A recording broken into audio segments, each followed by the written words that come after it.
My kitchen my રેસિપીમાં આપનું સ્વાગત છે। આજે આપણે બનાવીશું ગુજરાતીઓની ફેવરેટ એવી દાળ ઢોકળી। આ દાળ ઢોકળી ખાવામાં ખૂબ જ ટેસ્ટી લાગશે અને આને બનાવવા માટે ખૂબ જ ઓછા ઇન્ગ્રીડિયન્ટ્સની જરૂર પડશે। આ રીતે બનાવેલી દાળ ઢોકળી એટલી ટેસ્ટી લાગશે કે દાળ ઢોકળી તમારી ઓછી પડશે। તો ચાલો બધી ટ્રીક અને ટિપ્સ સાથે હવે આ દાળ ઢોકળી આપણે બનાવીશું। વરસાદી વાતાવરણમાં આ દાળ ઢોકળી ખાવાની ખૂબ જ મજા પડે છે। રેસીપી સારી લાગે તો લાઈક અને શેર જરૂરથી કરજો અને જો તમે મારી ચેનલને હજુ સબસ્ક્રાઈબ ન કરેલ હોય તો સબસ્ક્રાઈબ કરી બાજુનું બેલ બટન દબાવવાનું ભૂલશો નહીં, જેથી કરીને તમને મારા નવા વિડીયોનું નોટિફિકેશન મળતું રહે। તો ચાલો હવે આપણે દાળ ઢોકળી બનાવતા શીખીશું। દાળ ઢોકળી બનાવવા માટે સૌપ્રથમ આપણે 1 વાટકી જેટલી તુવેર દાળ લેશું। આ તુવેર દાળને હવે આપણે મોટા બાઉલમાં લઈ લેશું અને ગરમ પાણીથી તેને 2 વખત સારી રીતે ધોઈ લેશું। તુવેર દાળમાં તેલનું પ્રમાણ હોય છે તો તેને હંમેશા ગરમ પાણીથી જ ધોવાની। આ રીતે આપણે તુવેર દાળ ડૂબે તેટલું પાણી લઈ અને તેને 2 વખત આ રીતે હાથેથી હલાવીને સારી રીતે ધોઈ લેશું। તો અહીંયા મેં 2 વખત પાણીથી તુવેર દાળને ધોઈ લીધેલ છે। હવે તેને આપણે બોઇલ કરશું। ગેસની ફ્લેમ ચાલુ કરી હાઈ ફ્લેમ ઉપર આપણે કુકરમાં 1 ગ્લાસ જેટલું પાણી એડ કરશું અને તેમાં આપણે તુવેર દાળને એડ કરી દેશું। હવે ચપટીક હળદર અને થોડું તેલ એડ કરશું અને તેને સારી રીતે મિક્સ કરી લેશું અને પછી કુકરનું ઢાંકણું બંધ કરી 4 થી 5 આપણે સીટી વગાડી લેશું। 5 સીટી પછી તમે જોઈ શકો છો દાળ આપણી સરસ બફાઈ ગઈ છે। તો તેને બ્લેન્ડરથી આપણે ક્રશ કરી લેશું। આ રીતે બ્લેન્ડર ચલાવ્યા પછી 1 ગ્લાસ જેટલું તેમાં પાણી એડ કરશું અને ફરીથી બ્લેન્ડરથી તેને આ રીતે સરસ રીતે ક્રશ કરી લેશું। અહીંયા આપણી દાળ રેડી છે। હવે આપણે ઢોકળી બનાવશું તો તેના માટે 1 વાટકા જેટલો આપણે ઘઉંનો લોટ લેશું અને તેને એક બોલમાં લઈ લેશું। હવે તેમાં 2 ચમચી જેટલો આપણે ચણાનો લોટ એડ કરશું। હવે અડધી ચમચી હળદર પાવડર, અડધી ચમચી જેટલું લાલ મરચું પાવડર, સ્વાદ અનુસાર મીઠું એડ કરશું। તો અહીંયા અડધી ચમચી જેટલું આપણે મીઠું નાખીશું અને સાથે સાથે ચપટીક હિંગ એડ કરશું। 1 મોટી ચમચી તેલનું મોણ એડ કરશું અને હવે તેમાં આપણે પાણી એડ કરશું। જે રીતે આપણે રોટલીનો કે પરોઠાનો લોટ બાંધતા હોય થેપલાનો, એ રીતે આપણે આ લોટને બાંધી લેશું। અહીંયા ખૂબ જ હળવા હાથેથી આ લોટને આપણે બાંધતા જાશું। આ રીતે લોટને ભેગો કરતા જાશું। જરૂર પડે એટલું પાણી ઉમેરતા જવાનું અને લોટને બાંધતા જાશું। તો આ રીતે આપણે થોડું પાણી નાખી અને લોટને આ રીતે બાંધી લેશું। લોટ આપણો સરસ બંધાઈ ગયો છે। તો આ રીતે થોડું હાથમાં તેલ લઈ અને આ રીતે લોટમાં આપણે લગાવી લેશું। અહીંયા આપણો લોટ પણ બંધાઈને રેડી છે। તેને થોડીક વાર માટે રેસ્ટ આપીશું। આ લોટને આ રીતે કોટનના કપડાથી ઢાંકી અને થોડીક વાર માટે આપણે તેને રેસ્ટ આપીશું। ત્યાં સુધી હવે આપણે દાળનો વઘાર કરી લેશું। દાળ ઢોકળી વઘારવા માટે સૌપ્રથમ આપણે ગેસની ફ્લેમ ચાલુ કરી અને મોટા વાસણમાં થોડું તેલ ગરમ કરીશું।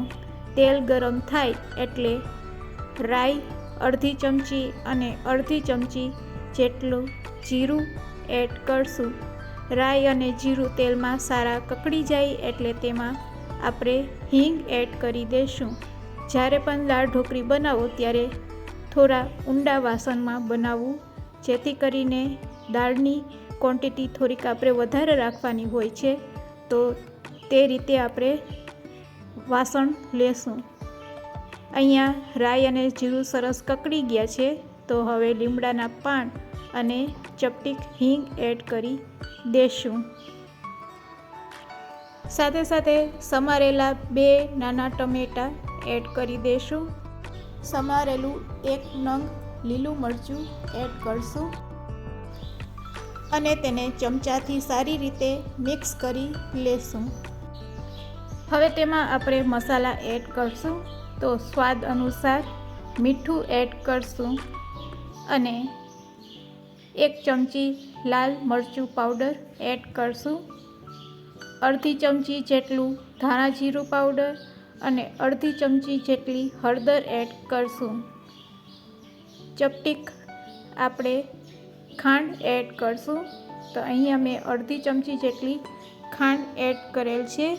તમને જેટલું ગળપણ જોઈતું હોય તેટલું તમે ખાંડ એડ કરી શકો છો. સાથે સાથે આદુ લસણની પેસ્ટ અડધી ચમચી જેટલી એડ કરી દેશું. હવે તેને ગ્રેવી સાથે મિક્સ કરી લેશું. બધા મસાલા સારી રીતે મિક્સ થઈ જાય એટલે તેમાં આપણે દાળ એડ કરી દેશું. દાળ એડ કર્યા પછી મીડિયમ ટુ હાઈ ફ્લેમ ઉપર તેને થોડીક વાર માટે ચડવા દેશું. 1 મિનિટ પછી આ સ્ટેજ ઉપર આપણે દાળ ઢોકળીનું મેઇન ઇન્ગ્રીડિયન્ટ્સ એટલે કે મગફળીના બી એડ કરી દેશું. સાથે સાથે આપણે 2 ચમચી લીંબુનો રસ એડ કરશું અને 1 ચમચી જેટલો કાશ્મીરી લાલ મરચું પાવડર એડ કરી દેશું. આનાથી કલર ખૂબ જ સરસ આવશે અને થોડીક કોથમીર એડ કરી દેશું. 5 થી 6 નંગ લીમડાના પાન એડ કરશું અને તેને સારી રીતે મિક્સ કરી લીધા પછી હવે તેમાં આપણે 3 ગ્લાસ જેટલું ગરમ પાણી એડ કરશું. તો અહીંયા આપણે 3 ગ્લાસ જેટલું અત્યારે પાણી એડ કરી રહ્યા છે. હવે તેને મીડિયમ ટુ લો ફ્લેમ ઉપર ચડવા દેશું અને આપણે ત્યાં સુધી ઢોકળી રેડી કરી લેશું. તો ઢોકળી બનાવવા માટે રેડી કરેલા લોટને આ રીતે આપણે પાટલા ઉપર લઈ મીડિયમ સાઇઝનું આપણે લૂ લઈ તેને લોટમાં રગદોરી લેશું અને પછી તેને પાટલા જેટલું વેલણથી વણી લેશું. તો આ રીતે હરવા હાથેથી એકદમ સહેલાઈથી આ રોટલી આપણાથી વણાઈ જશે. તો આ રીતે આપણે વણતા જશું અને એક મોટી રોટલી બનાવીને રેડી કરશું અને તેને પછી ડાયમંડ આકારમાં કટ કરી અને ઢોકળી રેડી કરશું. તો આ રીતે ચાકુની મદદથી તેને આપણે કટ કરી લેશું. ઢોકળીને આપણે મીડિયમ સાઇઝમાં કટ કરીશું. આ ઢોકળીને જ્યારે આપણે દાળમાં એડ કરીએ છીએ અને તે પાકે છે ત્યારે તેની સાઇઝમાં થોડો વધારો થાય છે. આ રીતે આપણે મીડિયમ સાઇઝમાં તેને કટ કરી લેશું અને કટ કરીને પછી તેને એક ટ્રેમાં લઈ લેશું. તો ખૂબ જ સહેલાઈથી આ ઢોકળી બનીને રેડી થઈ જશે. અહીંયા આપણી ઢોકળી બનીને રેડી છે. તેને આપણે ગરમા ગરમ ઉકળતી દાળમાં એડ કરી દઈશું. આ રીતે જ્યારે દાળ ઉકળવા માંડે પછી ઢોકળીને એડ કરવાની, જેથી કરીને તમારી દાળ ઢોકળીમાં ઢોકળી એડ કરશો તે બિલકુલ પણ એકબીજાને ઢોકળી છે એ ચોટશે નહીં. તો આ વાતનું ખાસ ધ્યાન રાખવાનું. હવે આ રીતે ઢોકળીને એડ કર્યા પછી એકવાર આ રીતે ચમચાથી હલાવી લેવાનું અને આ રીતે હવે બાકીની બધી ઢોકળીને આપણે એક પછી એક વણતા જઈશું અને કટ કરીને આ રીતે દાળમાં એડ કરતા જઈશું. અને ચમચાથી હલાવતા જાશું. બધી ઢોકળી આપણે બનાવીને રેડી કરી અને દાળમાં એડ કરી દીધી છે. હવે જરૂર લાગે તો આપણે 1 ગ્લાસ જેટલું તેમાં ગરમ પાણી એડ કરશું. જ્યારે પણ ઢોકળીમાં પાણી એડ કરો તો ગરમ પાણી એડ કરવાનું. આ રીતે ગરમ પાણી એડ કરીને તેને આપણે 15 મિનિટ માટે હાઈ ફ્લેમ ઉપર પકાવી લેશું. આ રીતે એકવાર ચમચીમાં લઈ અને ટેસ્ટ કરી લેવાનો.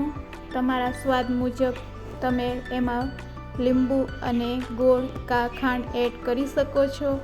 તો 15 મિનિટ પછી તમે જોઈ શકો છો દાળ ઢોકળી અને દાળ બંને સરસ ઘટ થઈ ગયા છે.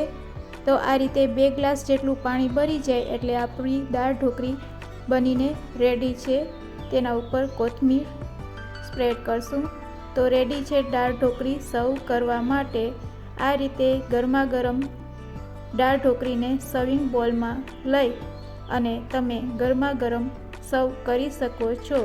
વરસાદી વાતાવરણમાં આ દાળ ઢોકળી ખાવાની ખૂબ જ મજા પડે છે. આજની આ રેસીપી તમને કેવી લાગી તે મને કમેન્ટ્સમાં જરૂરથી કહેજો.